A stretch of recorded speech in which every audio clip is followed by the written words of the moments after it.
Good morning. Welcome back to Ribbon Candy Hooking. I'm Deanna. Good to see you. Lost track of time a little bit. Great to see you this morning. Searching for some stuff I'll show you in a minute. New project in the pipeline. Oh, let's see who's here. Hi, everybody. Fooling around with my... Okay, there we go. Mom, good morning. Great to see you. Ooh, let me change my glasses for the reading part here. Great to see you. It's warming up in Granby. Brought new garden tools. It's the right time, isn't it? Heading out to attack the weeds after our happy time. Oh, good. Carol, great to see you.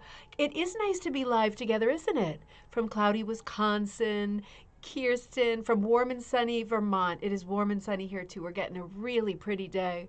Doreen, great to see you.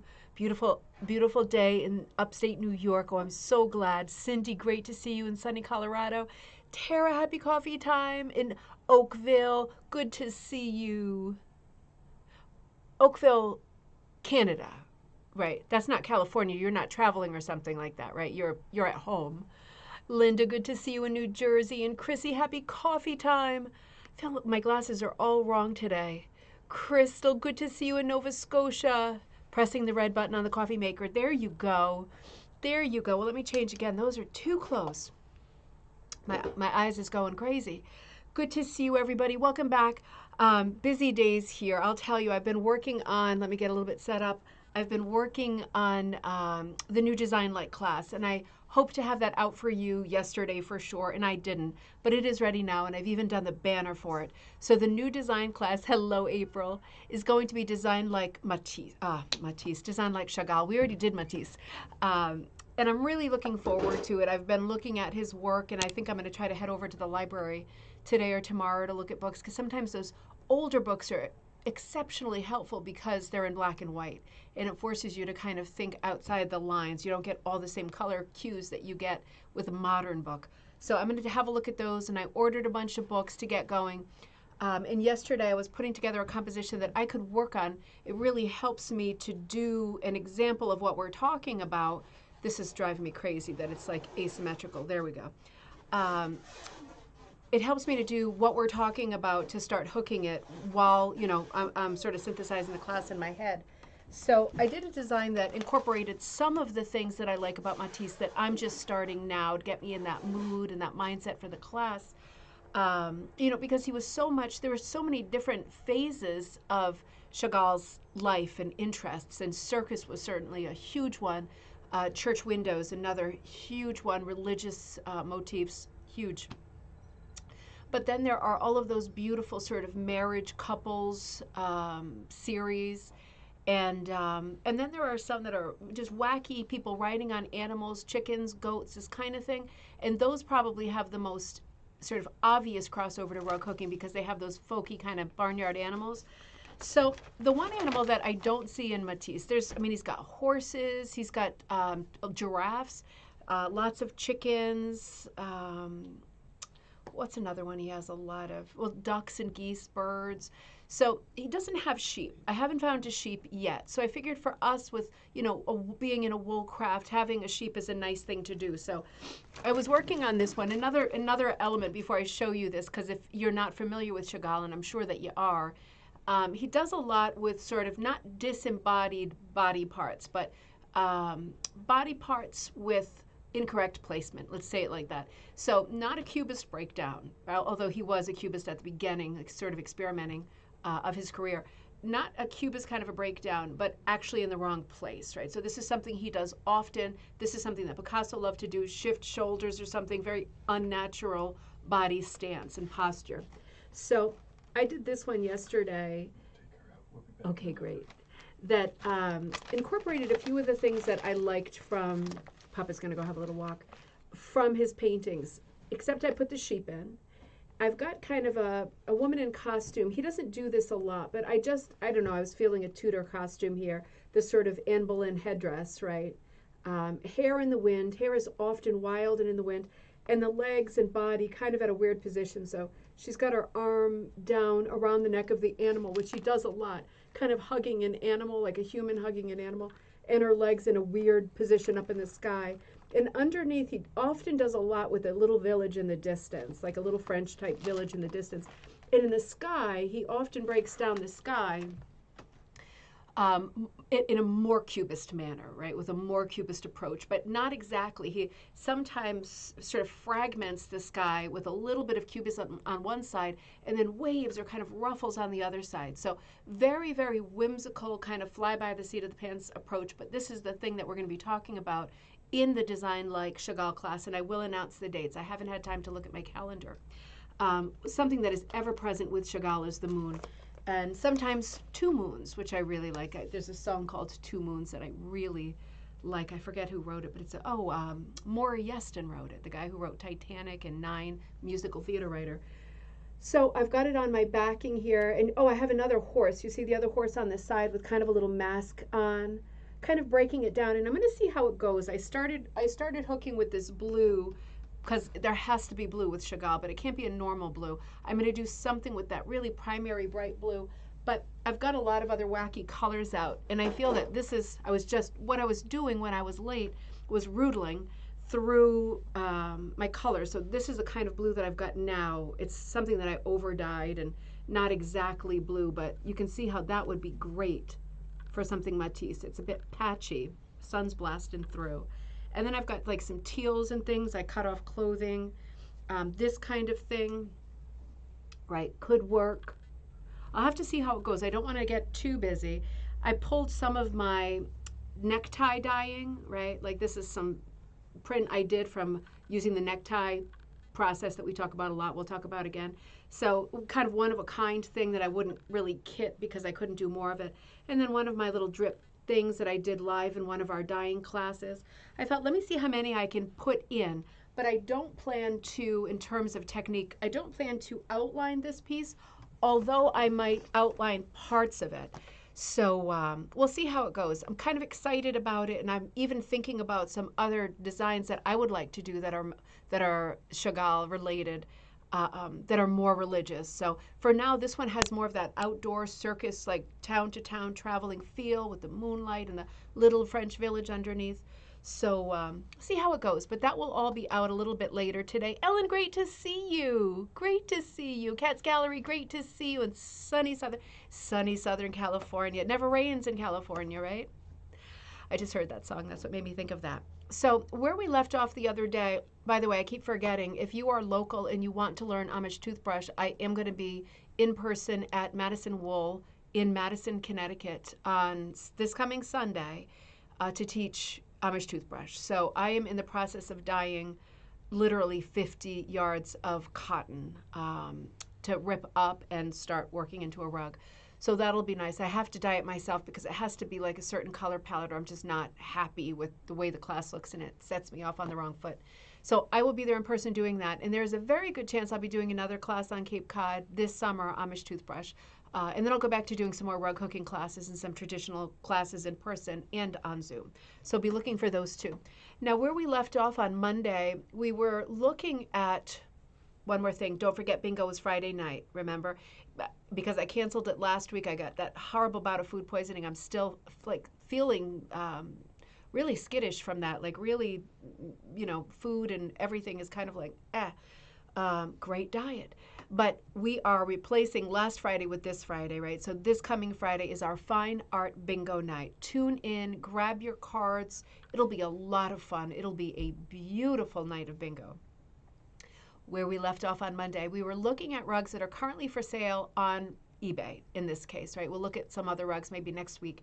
But I was just looking at eBay as a source, and I had put together a slideshow of some of these rugs, and we were in the middle of talking about, with some of these rugs, we saw a bunch of beauties on Monday, talking about when you see rugs like this online, if you're starting to collect, if you're already collecting, if you're honing your collection, the things that are good, the things that are bad about each rug, things that flag worry in the post, right? If somebody lists something and they write something that gets you wondering, those kinds of things are what we're looking at. So looking at rugs in terms of beauty, in terms of collecting, in terms of inspiration, right? But also in terms of value, and are we looking at the true value, and are we looking at rugs that have potential to be good fixer-uppers, or are we looking at sort of money pit rugs, right? So, oh, thanks, Cat's Gallery. I'm really hoping I can turn it into something that I like. I'm really at risk with this Chagall piece of plugging in too many non-solid uh, fabrics. So I'm not using all wool either. So I'll tell you more about that because I've still got that one under my hat. I'm using a different material that I'm about to show a lot of that I like very, very much. But it's probably going to be a big mashup, maybe some velvet in there as well, the stretch velvet. So I'm really at risk, as I usually am, of having too much busyness happening and not having enough contrast. With Chagall, if you can picture, particularly his moonlight pictures, there is a lot of blue and there is a lot of gray, and there is a lot of blue gray and a lot of smoke gray, and they can be confusing. But he does use really intense primary colors to give you the punch, to give you the motif, to show you what he wants you to look at. I don't use primary colors, and I don't want to use them in this piece because I don't like them. So that means I have a bit of a challenge ahead of me because I want to hook this in Chagall-esque colors, but I don't want to do the primaries, which means I want to use my midtones because that's what I like. So it's going to be a work in progress and a journey for me in hooking this piece to figure out how I can get as many busy prints in there that represent his patterning and his brushstrokes without completely obscuring the lines of the piece because it's a busy line drawing. Could be a lot busier. I originally had like 2 more animals in there. I was thinking about putting another female figure in there, and I took that stuff out. It was very tempting to put it in, but if I had put it in, I feel that I would have had to either make it enormous or outline it because the busyness would have become like a snowballing, crazy, crazy mess. So to be continued. Now let's go back to our slideshow, and I'm having a real problem with my eyes. I hope I can see all right. Let's go back to our slideshow, and I think we left off with number 23. Let's see. Okay, does this look familiar? Yes, it does. We did end up with this one. This was a lovely piece. This was that nice Art Deco piece. We ended on this, so I have so many more to show you. I'm just going to move right along to, that's the corner of the same piece, the back of the same piece. Let's move here. Now, this is a really charming piece. Let me just reference what I've got so I can tell you. Number 26. There we go. Okay, so the title, now remember with the format of the show here, we're doing like, I'm telling you what the title is on eBay in case it is a behind the scenes and I wouldn't know if it were sort of land race, right? If people are like, oh my God, I love it, I gotta have it, I'm having it now, moving to eBay, the first thing I tell you, just reaching for other scissors, is the title and the seller. So you're able to find it on eBay and look at it along with me if you want to. Title on this piece is, quote, Antique Hooked Rug, 2 by 3, that's feet, steamboat, horse, drawn, separate words, carriage, handmade, separate words, folk art, wool. The seller is Your Attic Treasures, all one word. This piece is $129.35 with $23.14 shipping. That might be to my East Coast address, my New England address, but something like that. So not inflated shipping. What it says in this listing is this hand-hooked rug has a nice country scene and has a hanging rail already attached. 23.5 by 36. Good condition with some areas of wear. So let's look at what that means. Now, I first want to look at this together and say, this is going to be the kind of rug that it either strikes you, in the heart or not. For me, I really like it. It's not a rug that I need to own for myself, but when I looked at this rug, it was so peaceful, it was so summer, it was so, reminded me of like a American version of an Anne of Green Gables, kind of beautiful Bayside, soft colors. Look at that sky, it's so cheerful. Look at the grass, all that patterning. It's just a beautiful composition with, if you've noticed, the dusty rose border. You cannot go wrong with a dusty rose border and a little black inner border. It is just a charming piece. I'm confused about what that thing is out there. Is that some kind of a boat or it must be some kind of raft, right? Because it seems like it has a big sort of outer tube kind of thing on it. At first I thought, is it a submarine? What's going on? I still don't know. But it is really, really a charming scene. It's a period piece, isn't it? And it's a moment in time. Let's look at another view of the same piece. This is a close-up of the boat. Your guess is as good as mine. It's gray. That's what sort of triggered submarine for me. I don't know, and I don't recognize the flag. I guess it's just a red cross. This is something I probably should know, but I'm not there. It's very cute. A little bit of wear on the surface, if you could see in that photo. But in terms of patterning, even the white cobbles in this little grassy lane or little dirt lane, really, really, really pretty. Just, it's charming. It's a charming piece. And this is how it is set or strung. It is kind of a stretcher, and it has a wire attached. So that's a quite good shipping price, $20 anything for something like this. And you can see on the back, it was even brighter back in the day. That's quite bright though, isn't it? Let's look at the front again. I prefer for myself the way that it looks, today, because it's a little less bold. It's a little more mellow and subdued.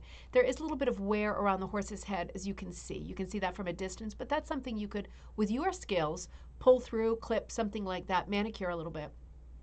It really is a nice piece. $115 is a good price for this, I think. It's a good size. It's a good sort of welcome mat size. It's just pretty and cheerful. For me, the thing that is imperfect for me is the black. The black is so, in such a mellow scene, it's such sort of architectural, very strong black lines, very graphic lines on what is otherwise a watercolor. So that's probably something that bothers me and doesn't bother the next person. It's not a flaw. It's part of the design. But for me, that's the part that stands out as being a bit too eye-catching. I would have loved to have seen this scene with maybe just an animal there, or maybe nothing there, maybe no boat. But it is a charming scene, and I guess it must be a commercial pattern, although I don't recognize it. If you do, please do a shout out, because we would love to know. It is a sweet piece. Let's look at our next piece. I love this piece. I wish I hadn't put it on, but now it's there. I really want this. I love this. I don't recognize this one either, and if you do, again, please do a shout out. This is just called Hooked Rug, right? So that's not going to help a lot with searching. The seller is Camera Dollies, Dollies. This description says antique cat hand-hooked wool rug. I don't think it's an antique, right? I don't think it's 50 years old, and that's a really loose definition. Could be a steamboat, Debbie. That it could easily be a steamboat. It would be the right kind of ambiance for that, right? With the right era of transportation.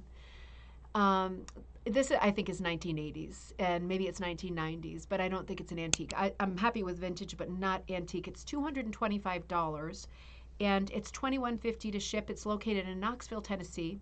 It is 17 inches long, hooked on burlap, very good condition, has loops on back which have been added for hanging on wood or a dowel. I really want this.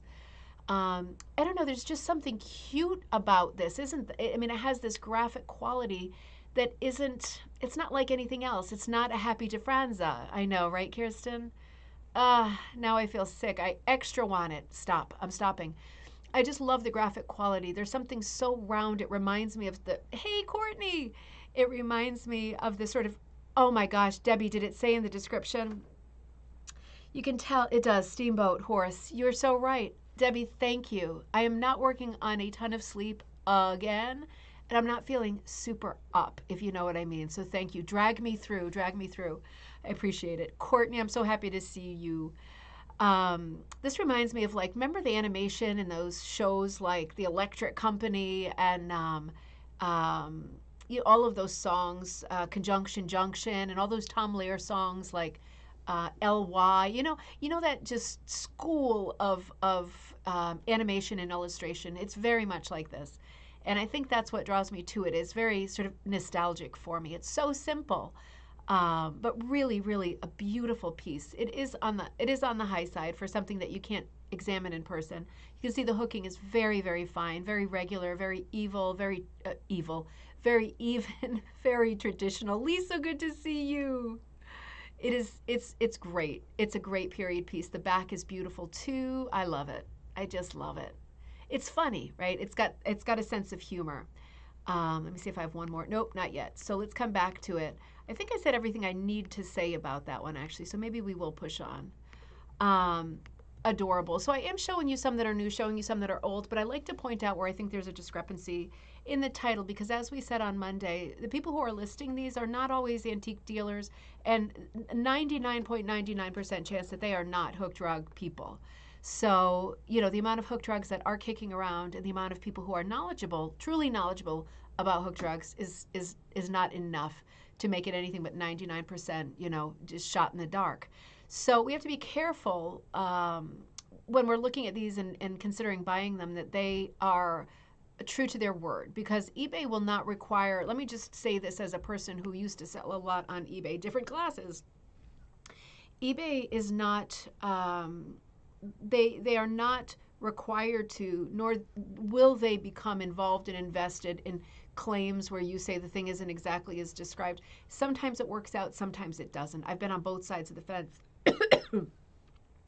So you really want to feel good about what you bought, and you want to buy something that you absolutely love with your heart, because if there is anything different, if you're buying it because you think the description is in stone, don't buy it for that reason, because the description might not be, and there might not be 100% recourse, right? So buy it because you love it, and buy it because you know that when you get it home, you're gonna love it, whether it's an antique or not, right, so to speak. So if you're buying for investment, that's a different story, and you want to just be careful. So let me see, what piece is this? This is, okay. I'm going to pull you down here. I think I know which one it is, but I don't know why I'm not seeing my, hang on. Oh, I know why. Whenever I come to you with my face, it jumps the page. Well, take a look at this while I'm struggling to find which slide it is. This is a beautiful, beautiful piece with an incorrect title. So this could be, oh, here it goes. I see where we are. I'm with you. The title on this one is Vintage Country, and in quotes, to be fair, in quotes, Greenfell, Greenfell, Style Winter Scene, Hooked Rug, 24T, and symbol 38W, C dot as in circa 1950. This ends on Sunday. This is a bidding format. So the bid that they want is $202, and it's another $9.25 for shipping, which is very reasonable. So things that I'm pulling, okay, so Vintage Country Greenfell style, I'm coming back to that. This is located in Whitehall, Michigan. And again, it says circa 1950. I'm okay with, no, I'm not okay with that. I think it's a little bit later. The description is 7 houses, church, pine tree. Colors are very bold, no backing, unusual rug, nice wall hanging. Mixes W-E, with country or mid-century modern. Oh, mixes, she probably meant mixes well with country or mid-century modern. Very good condition. So this is, I'm sure, a very nice person, but a person who does not know about rugs. So this is, she's calling this a Greenfell, and of course he or she means Grenfell, and it is not. It is certainly not. But this is what happens when somebody finds a hooked rug that they would like to sell online and they don't know anything about hooked rugs.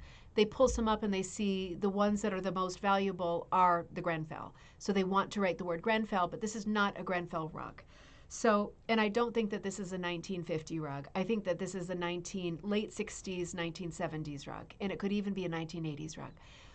What is good about this rug? It's gorgeous. It's gorgeous, right? It's absolutely worth $202 plus $10 shipping.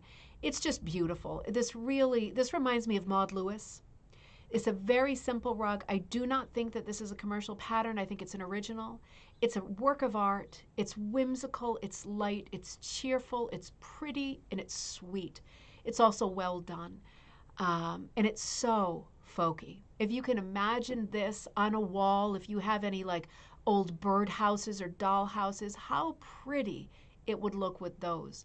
This put me right in mind of the episode I did a week or two ago about the schoolhouse pattern, the school block quilt pattern in rug versus quilt, right? Using that motif of the single style house in rugs and quilts. Now, this really is that style of house, but in some cases they make it look a bit more like an A-line by bracketing off the gable. That's smart, because it is the same house again and again and again. Somebody either drew it or maybe had this drawing as a quilting pattern and just traced it over and over onto the burlap, created levels, right, of interest, levels, height for like a little village, did not change the size of the houses, left them all the same size. There's that folk quality. There's that folk mystique that you cannot make up. You cannot fudge. It's here. We've got just an adorable collection of houses with no regard for perspective or proportion, and that is wonderful. The crazy colors, right, make it have that feeling of a real thrift piece, a scrappy piece in the true tradition of rug making. So the composition has been done by laying out a repeat of the house. Weirdly, the smallest one is on the first row in the bottom, maybe further away, but little paths leading up to the different houses, the different doors, right to the door. That's so sweet and thoughtful. That's so careful.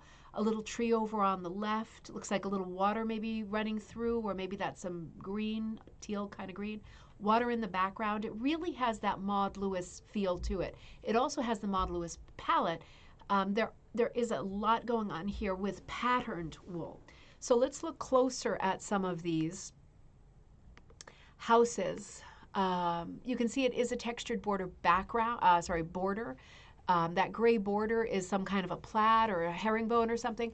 This little brown house on the bottom left and the white house immediately behind it, those are definitely textured. That really bumpy, lumpy black and white roof, textured. There's even window panes in that window. A lot of thought went into this. A lot of care went into this. You can see with the white house, that's a really unusual fabric. They've gotten two of the white houses and not a ton of it, which might be the reason that they're breaking off at the gable to make a color change. You can see even in the sort of sandy beige color, that's a mix material too. This is probably clothing material, right, that's been cut up, really true to the roots of the form.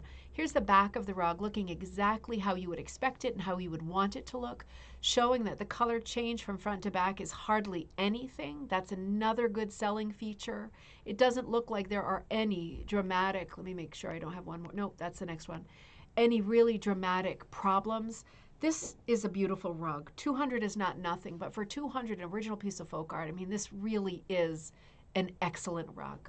If this is your style and you like these colors, you got a Cape facet palette going at your house, you got quilts up, rugs, this is going to be a great addition to what you've got. It is really cheerful for the kitchen or the hall or anywhere. It's a nice informal rug.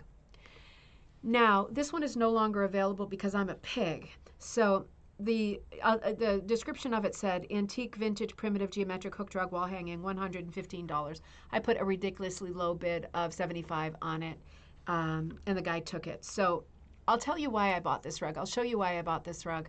I wasn't interested in it when I first saw it. I don't think it's an antique rug. It was more for shipping, of course, but anyway, the listing doesn't matter, and I'll show this to you in person. The description said antique, vintage, primitive, geometric hooked rug wall hanging, 36 by 58. That's quite large. As you can see, it's right across the table. It needs TLC, as you can see from the photos I'm about to show you. Still a stunning early work. It's not really an early work. The design is wonderful. I was an antique dealer, and I found it at an estate of a Civil War era home in Pennsylvania many years ago. It would be perfect to mount on a wall, to hang on a wall. So that is all true. You know, and this kind of design doesn't appeal to me hugely. The palette doesn't appeal to me hugely. But I looked at this and I thought, good, let me use it for the show. It's a large rug. It's spread out on the table. You know, it reminds me of how in Europe it's very common to use rugs on the table. You wouldn't use them on both the table and the floor. You just use them on the table, and you put your beer glasses and stuff on there, and it, you know, rots quickly if it has a burlap backing. But if not, it's a great idea. So this is the first picture of this, and let me just hang on. I'm trying to get back. Oh, my eyes are so bad. All right, there we go. This is a corner of it. I'm going to walk you through, you know, why I ended up caving with this one. This is an older one. I think it's probably, I would say 1940s, maybe 1950s. I think probably 1940s. it's hard to say. It could be 1950s. I think it is a scrap piece. I like the colors on closer inspection. These are my kind of middle range colors, the kind of clay and terracotta, chocolate brown, primary red. I'm okay with the one bright, right, dark light, dull bright. A lot of top, that sky blue, and then that wacky purple really speaks to me. You see the amount of damage that's in every part of it. It actually gets worse, but it's this kind of damage that is kind of devastating, right? These are splits, right? So when it's broken like this, we're looking at doing a patch. But I couldn't stop looking at it. I couldn't stop looking at these these geometric shapes that have been softened by these halos of like teal and sky blue. These inner little patch panels with like this tweed. I was thinking someone's skirt, someone's coat, someone's cuff. Look at the amount of attention that went into that flower on the bottom. Those dit dots, right? They did like a spotted or a stripy technique using one color then the next. That broke my heart. Somebody spent so much time doing it that way to make it look exactly like that. And now it's splitting all over the place. That's why I had to get this rug, right? There's a bunch of instances of that on this thing. I love the beautiful border. I think this is a commercial pattern, and I'm going to look for it when I have a little bit more time. The hooking is good. They've used a pretty wide material that I don't think is wool, at least in the background. I'll have to see what it is when I get a little bit closer. It could be cotton, could be something like rayon. Another split there. But it is such a lovely rug. Let me show you I think I have one or two more pictures of it. Another one of these, right? This is a different motif. I think this is the central motif. And again, some color changing, multicolor, patterned wool or material happening here. And it's just so pretty. It seemed so thoughtful. I couldn't stop picturing someone's hands over it. It was like visions, having like visions of someone working on it while I was looking at it. And I just thought, this is just really speaking to me. And when something really speaks to you in a way that it really wraps around your heart and you think, I am so scared that this piece is going to get rolled the wrong way and thrown onto a dumpster or onto the wet grass early morning at a flea market. It's so pretty, and it has such a sampler quality to it. That little red and green and yellow motif reminds me of like a Pen Dutch motif, and everything else is pretty Santa Fe. A little bit of Victorian fretwork and kind of ornate, ceiling medallion feel. It's got such a mashup of things. It's so different. So I caved, and I thought, you know what I'm going to do? I haven't spoken to Judy about this yet, but I'm going to say, when it gets quieter, maybe more toward the winter, I'll say, Judy, can I come out and visit you? And maybe can we do a video talking about how to restore the various and many different problems on a rug like this, because it is not my wheelhouse at all. But it's so deserving, and that's always subjective. That's always going to come down to if you're standing looking at a rug that is just barfing on itself, and you're thinking, is this something that I care to deal with? It really depends. It's a question for your heart, not for your intellect, because your intellect is probably going to say, I don't need this crapola. I haven't got time for it. I don't have the money for it. I don't have the thought for it, capacity. But if your heart is saying, I really can't leave it here and I feel connected to this thing, then you should just pick it up and put it somewhere safe and keep it safe until you do feel like you want to look at it and have a closer relationship with it. But in my mind, I'm going to get this. I'm going to just photograph it. I'll photograph it for you in our Facebook group, which is Rug Hooking and Punch Needle Club. And I'll put it away until Judy says I can come out and visit her and she has a little bit of time and we can look at it together, because it's got so many different problems. These are all things that we can, as a community, learn from and look at and say, well, this is a split, that's different. This is a loss, that's different. This is a problem at the border, that's different. As you can see from the back, I don't even know what's going on in the back. And there's been some patching through a piece of cotton cloth. So I'm going to have to look at it, smell it, check it out, figure out what's happening here. And it's a huge to be continued. I am so in love with this rug. I'm not sorry. The kids always say that, but I'm not sorry. I think there might be one more of it. I really love it. And I asked him, and I know it's like, it's so bold. You don't want, it's like sending back food at a restaurant, right? Or complaining about food. You don't want to tick people off who have control in secret places like the kitchen. But you know, I did write and I said to the seller, because he wrote and said, I'm away and whatever. And I said, there's absolutely no rush on my part. And I said, but not to be like, you know, annoying and persnickety, but when you ship it, please roll it with the loops out, because this rug cannot take another great crack in the middle, right? It'll split right open. And then that's another thing to fix for Judy. Just kidding. So you can see even on the back, there's a bit of a patchwork thing going on. It is a scrappy rug in the extreme, and I just love it. I love it. I hope it's worthy, and maybe I'll work on other projects in the future. I'm not. I don't think ever going to be a restorer. That's my sister, but I will try to get more interested and invested in restoring, so that we can all benefit from that with this platform. So moving on. Thanks, Lynn. Thanks, Cats Gallery. Let's learn how to save those precious rugs. Exactly. Oh, Lynn, it's good to see you. Let's learn how to save them. Let's learn to, by looking at one, diagnose the different things that need to happen, different kinds of fixes. And hey, if you become really proficient at one type of fix and your buddy's good at another, then these could be like community fixes, just like with quilts, you know, people taking them and patching different parts, or taking half the squares and someone else taking a different half and making two different quilts from them. We can work as a community and pool our information to figure out how to save and preserve some of the ones that are in worse shape, like that one.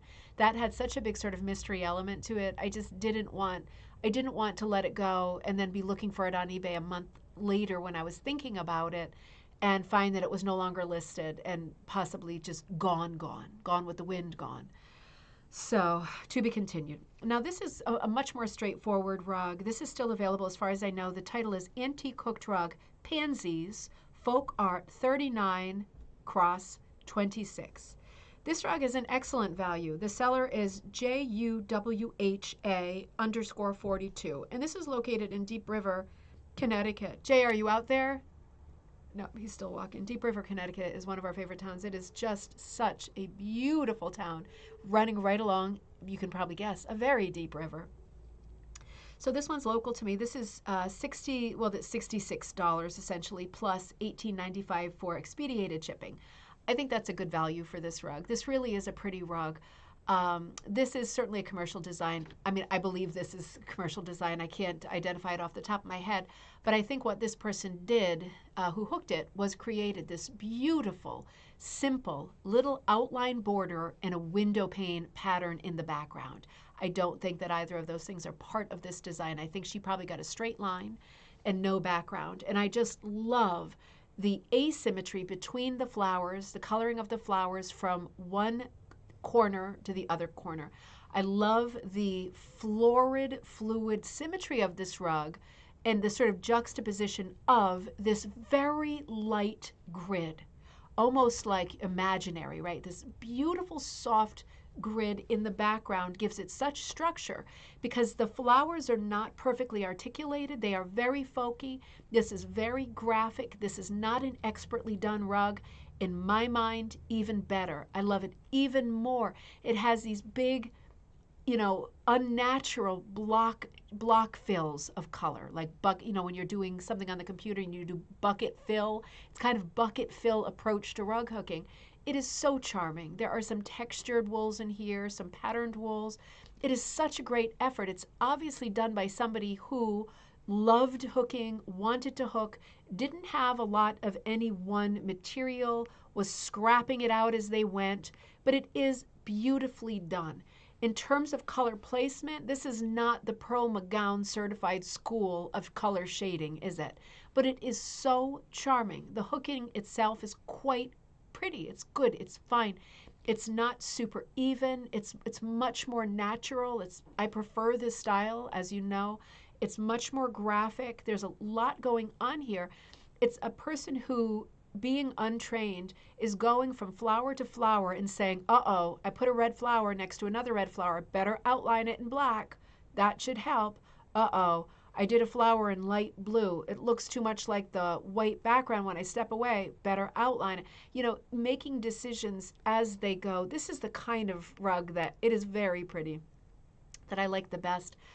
This is the back of it. So it's looking good on the back. It's looking like there could be some very minor issues to the surface of it, and a little bit more of an issue maybe at the border.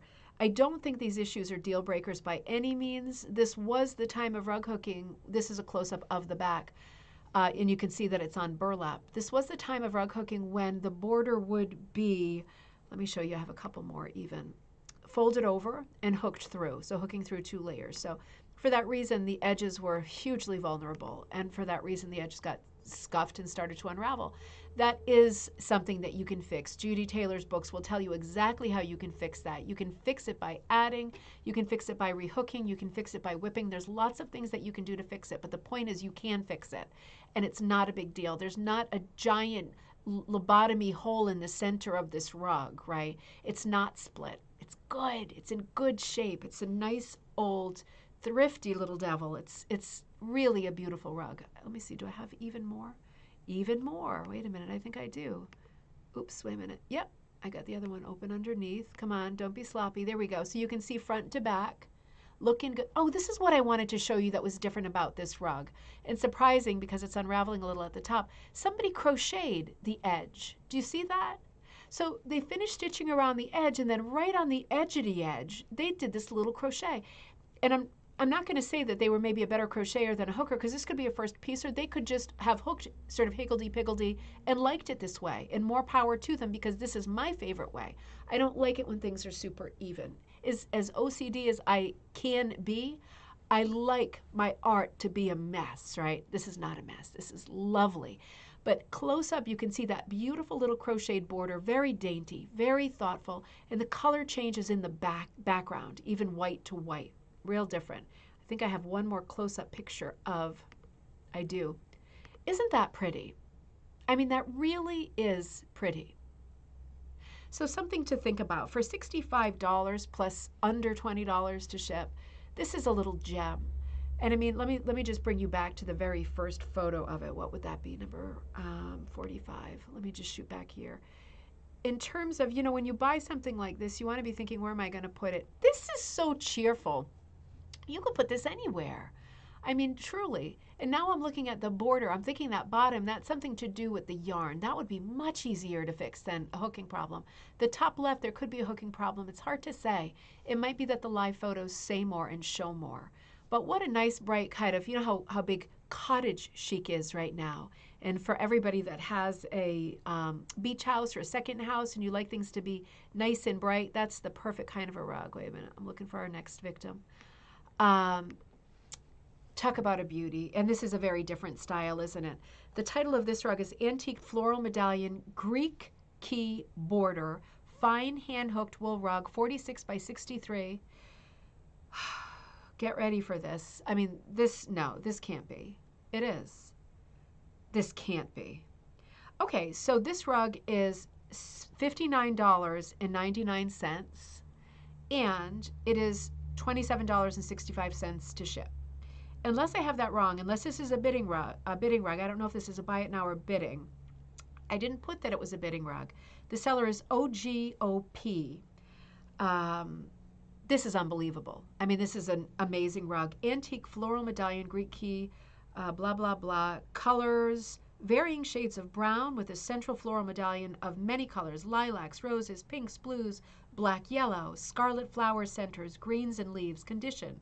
There is a 25-cent size hole in the central medallion, see pick, and a 7-inch damage to one edge. Okay, so there we go.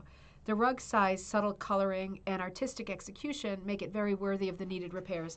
I completely agree. Absolutely. So let's look at a little bit more of this rug.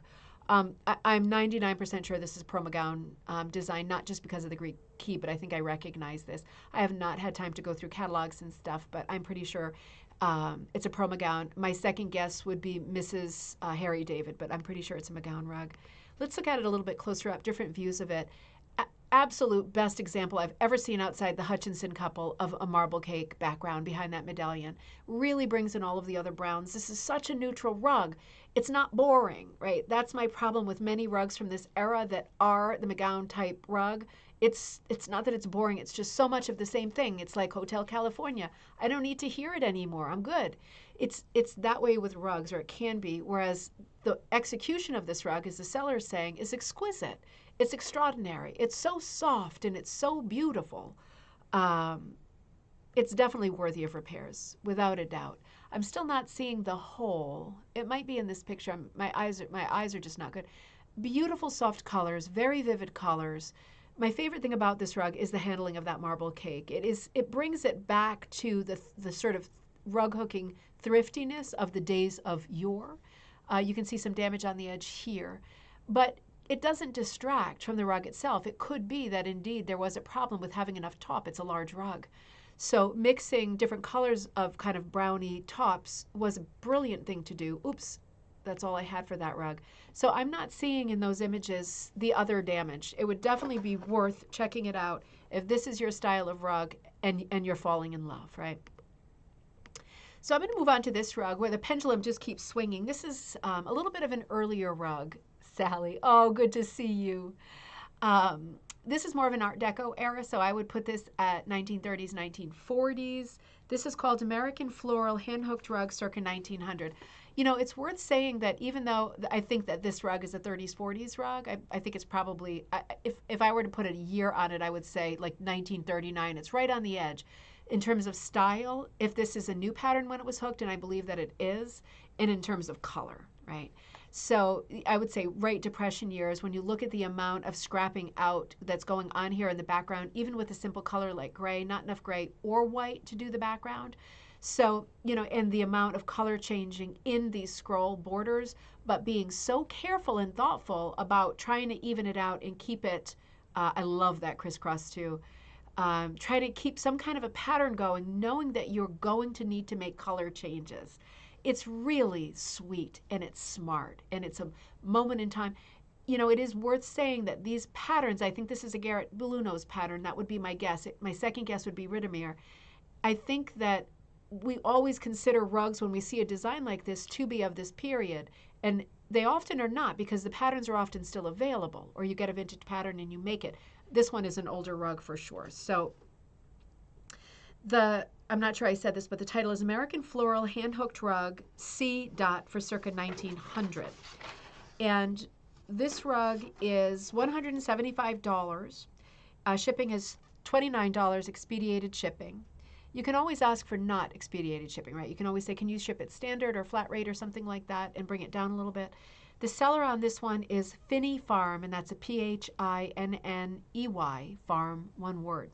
The description goes like this. This lovely and engaging American wool hooked rug probably was made in New England or on the eastern seaboard circa 1900.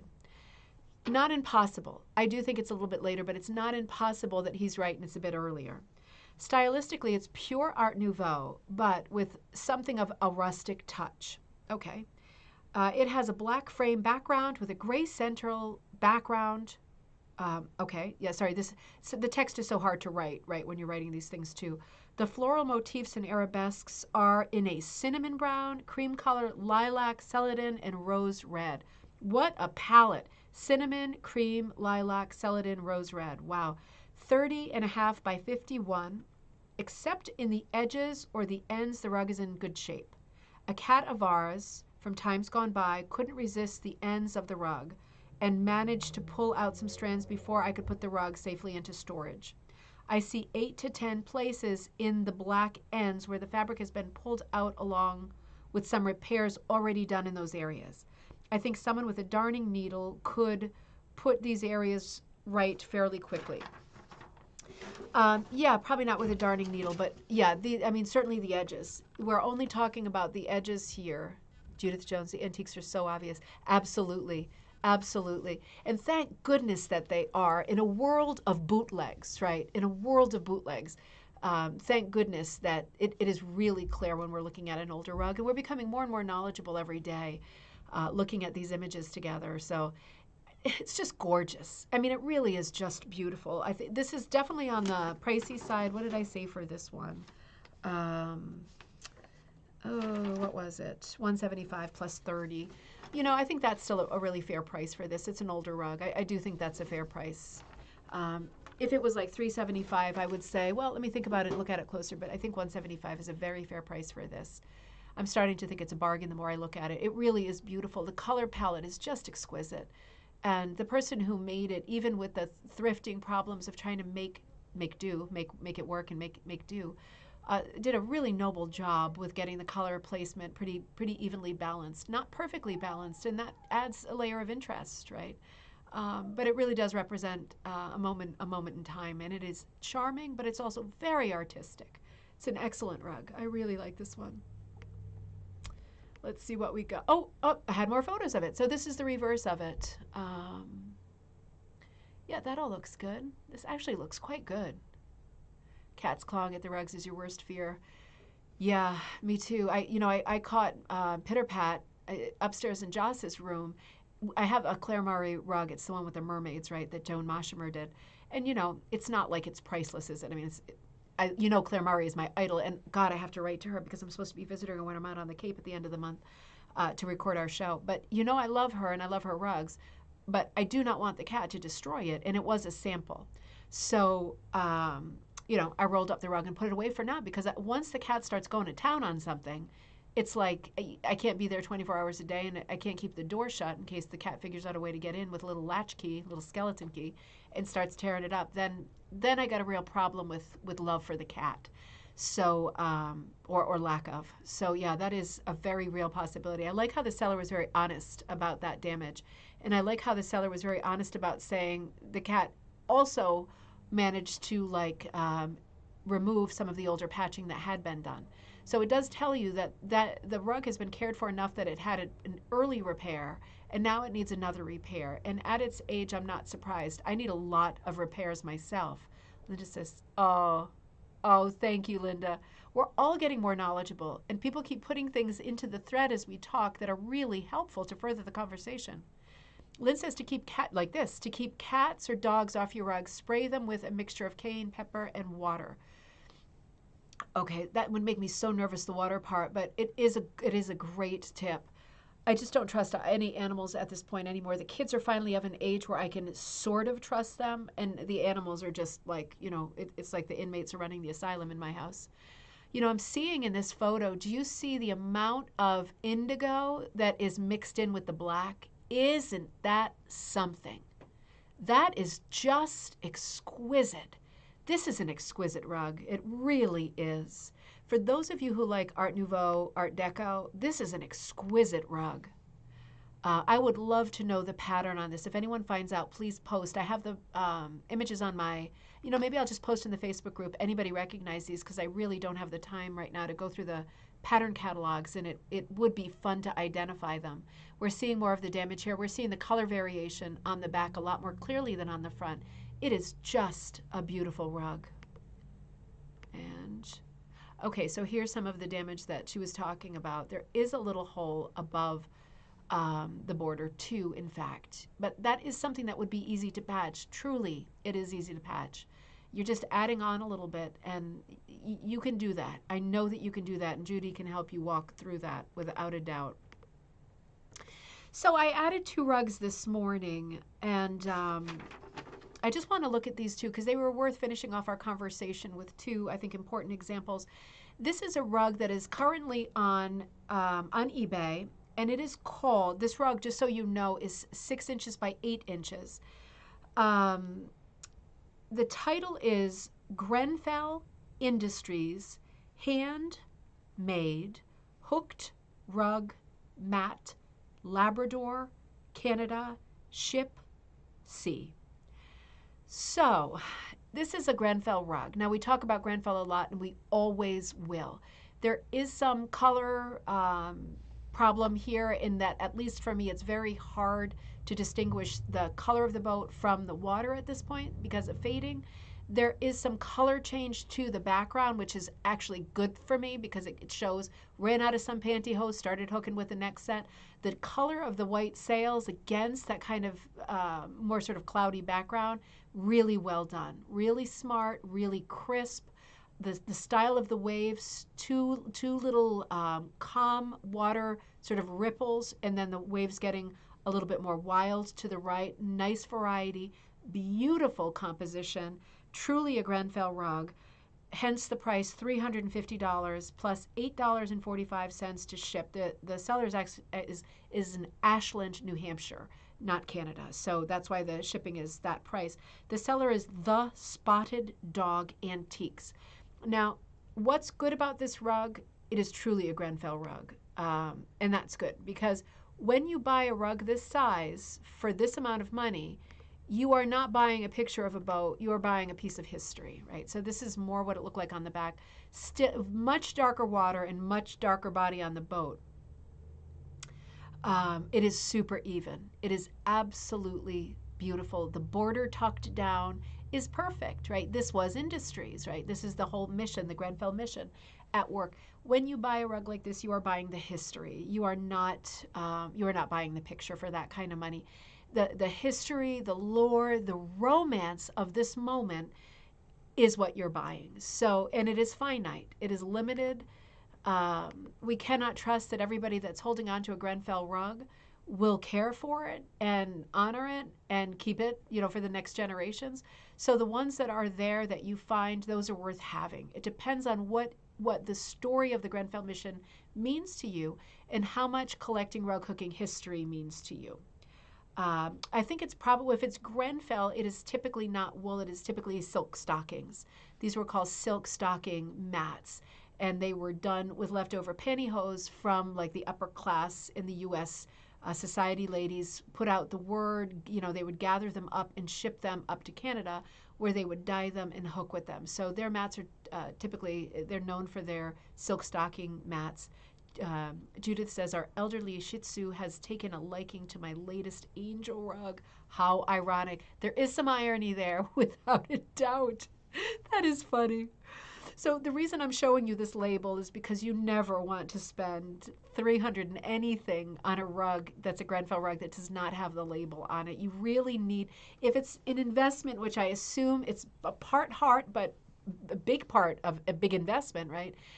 You really want to see this label. It's not enough for people to say, it's a Grenfell rug, I know it is. My grandmother told me. It's not enough if you're buying it for $400 and it's 6 inches big, right? You really need to see this label here. It's an investment. There are other people who hooked with silk stockings. I mean, they're mostly Canadians, but now more and more people are. In the U.S., it was not unknown to hook with stockings, or at least part of your composition with silk stockings. You really want that label there for this much money. So enough said on that. But there are other rugs currently on eBay that say that they are Grenfell and say they have great provenance, and it's up to you. One of them is under $100, and it does look like a Grenfell. I feel like it's a landscape. There's one of a dog too. I might be crossing my wires. There's a few right now that are this size. Those were, let me come back to you for a minute. With these Grenfell rugs, they were souvenirs, right? They were sold as souvenirs, and that's why they were this smaller size. They're a little mat size. They're not a rug size. 6 by 8 is quite small, right? So they will all be this size. They should all be evenly sort of hemmed, right? The border should be tucked back and sewn very evenly, and they should have that label on it. And if they don't, people can write Grenfell style as much as they want, but they do not have the value without either absolute provenance or that label being sewn on.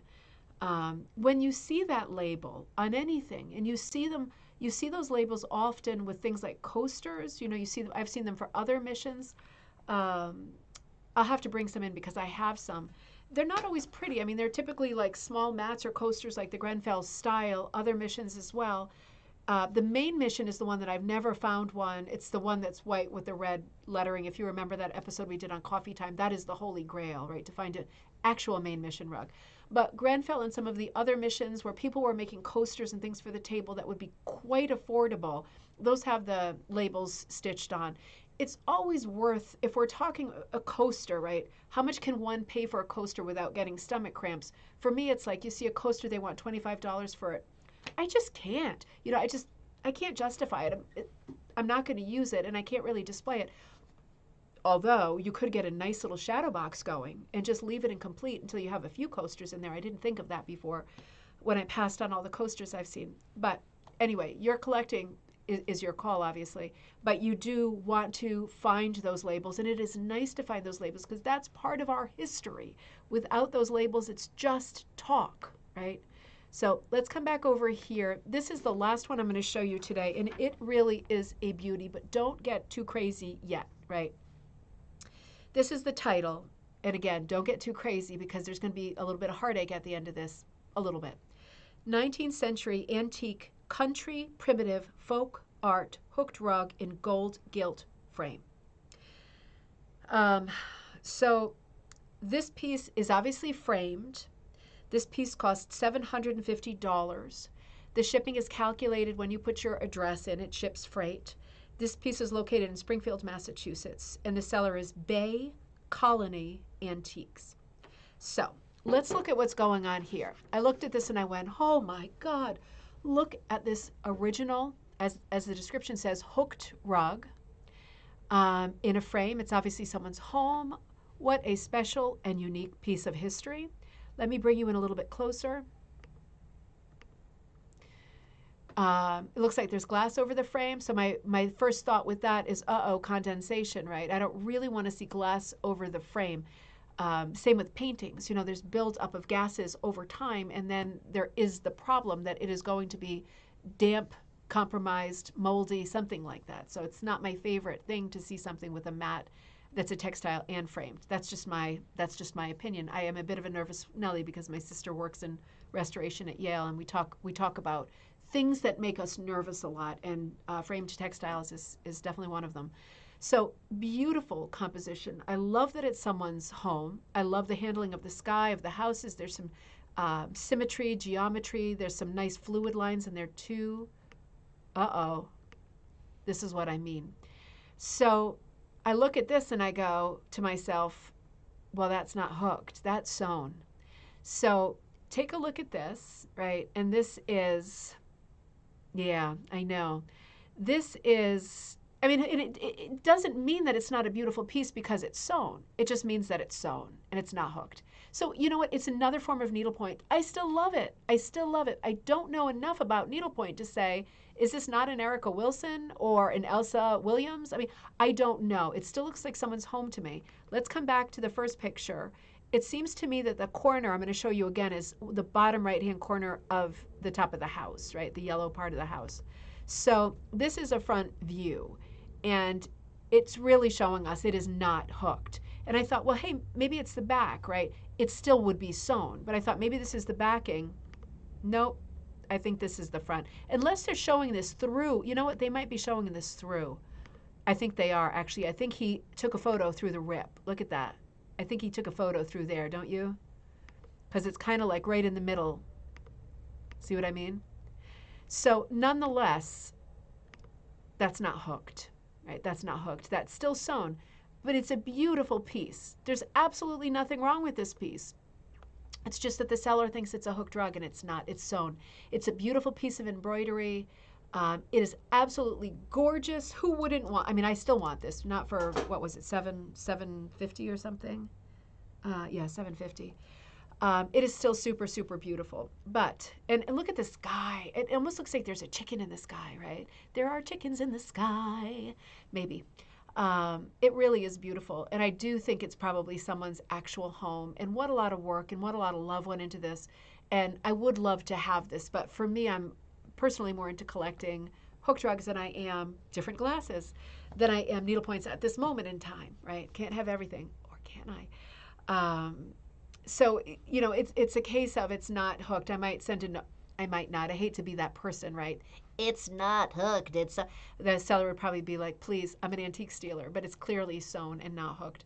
And it only matters if it matters to you, because I have accidentally bought stuff on eBay that they didn't give me that close-up picture, and I thought it was hooked, and it turns out it's not hooked. And if you love it, you love it. That's why I say buy with your heart.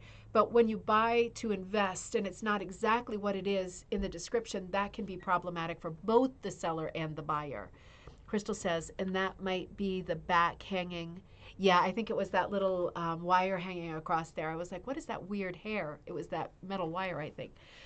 So it's just a question of, it's important that the description be right. And of course, the eBay sellers they're doing the best that they can. I don't believe at all that anybody is purposely misleading anyone, but it's just not necessarily their area of knowledge, and it's very easy to make mistakes, right? So it's up to you to really investigate and examine as the person with the superior knowledge and decide whether it's something that really fits into your collection or at least into your house and is something that you can afford and that you want. Don't be buying stuff out of, compulsion that you can't afford, because you're going to end up loving it less, aren't you? If you get it and you think, yeah, I shouldn't have bought it, instant dead end to that romance, right? Pup just came back to see me. So anyway, I really enjoy doing these shows. We should do more of these. It's really fun to look at what's out there. And then that big question mark hanging over the whole conversation, is that rug for you? Because you're the first people seeing this live. If you saw one of these rugs and you think, man, I can't live without that rug, it was there this morning at least. So that's kind of exciting too. It's as close as we get to a live auction on this show anyway. Speaking of which, I have to photograph the rest of those designs. That's what I'll do. I really love doing these episodes. Let's do more of them. But in the meantime, you know that we are running bingo, Fine Art Bingo on Friday night, 7 p.m. Eastern Standard Time. Be looking out for that. There should be the bingo link to get your cards in the description to this video. You have links to Patreon if you would like to support the channel, the company, Ribbon Candy Hooking. Appreciate that so much. And Patreon members will always get first whack at new things, limited edition things, and new vintage patterns, which I am photographing today. And all of that and more as things settle down. And they are settling down. I'm not going to show you the studio, but I'm starting to take everything down off the walls because I'm moving across the way. And at that point, it will be possible to do some classes in person if you live anywhere near me, or to come and visit. I don't know that I'll set it up as a store. It's a workspace, but I certainly have things for sale in there, and there'll be lots of tables out for us to work together if you ever want to stop by. So that's all happening right now, too, which is a bit heavy. So a little bit emotional. I hate change. I'm not a big change person. But it is a good thing, and it's a good move. So I will see you all on Friday. Thumbs up. Thank you. Thumbs up, please. Nancy, good to see you. I will see you on Friday for bingo night. We will be looking at some exquisite pieces of art. And make sure that you look out for that Marc Chagall class that I'll also be putting up this afternoon. And remember 1985 Kitty from the other day. I'm going to put that up as a beginner class too. I'll probably put that up once a month for the next 3 months and do maybe 2 beginner classes a month as soon as I get across the way, which will be the beginning of June. Have a great afternoon, everybody. I will see you on Friday for game night. Take care.